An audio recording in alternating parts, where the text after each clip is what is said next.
এই যে গাইস দেখতে পাচ্ছ বিপ্লব রান্না করছে।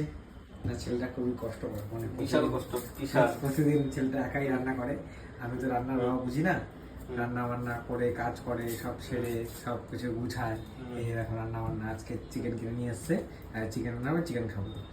আর তার সাথে ডাল, তার সাথে ডাল হবে, ঠিক আছে, আর তার সাথে ভাত, ঠিক আছে। তো আমরা তো আলটিমেটলি এই কী বলে, আমি তো কিছু পারছি না, ওটা সব করে দিচ্ছে।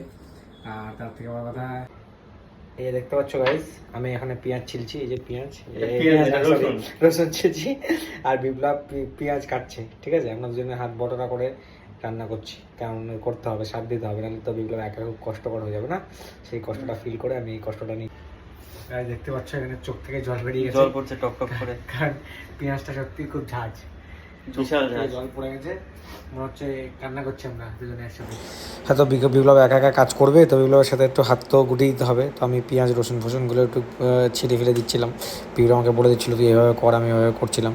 আর তার সাথে চোখ থেকে তো জল টপ টপ করে পড়েই যাচ্ছে, মানে প্রচণ্ড চোখ থেকে জল পড়ছে। এই কলা আমরা জুডিও থেকে নিয়ে এসেছিলাম, বেশ ভালো ছিল কলাগুলো, বেশ বড় বড়।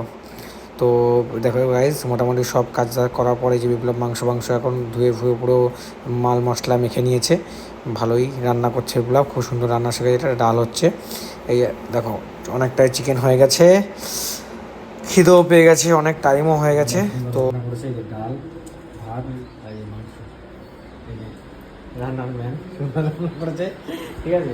এবার এই আমার ভাত মাংসটা খেয়ে দেখছি কেমন লাগছে।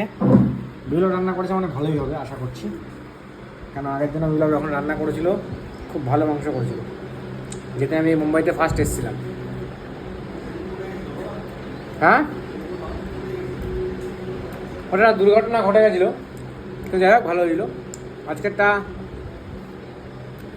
আগের দিনের থেকে বেশি ভালো হয়েছে। বাহ ভাইয়া, রান্না শিখে গেছিস, তোর বিয়ে করেনি, চাপ নেই। কারোর যদি কোনো মেয়ে থাকে কন্ট্যাক্ট করতে পারো, বিপ্লবের বিয়ে দিতে হবে।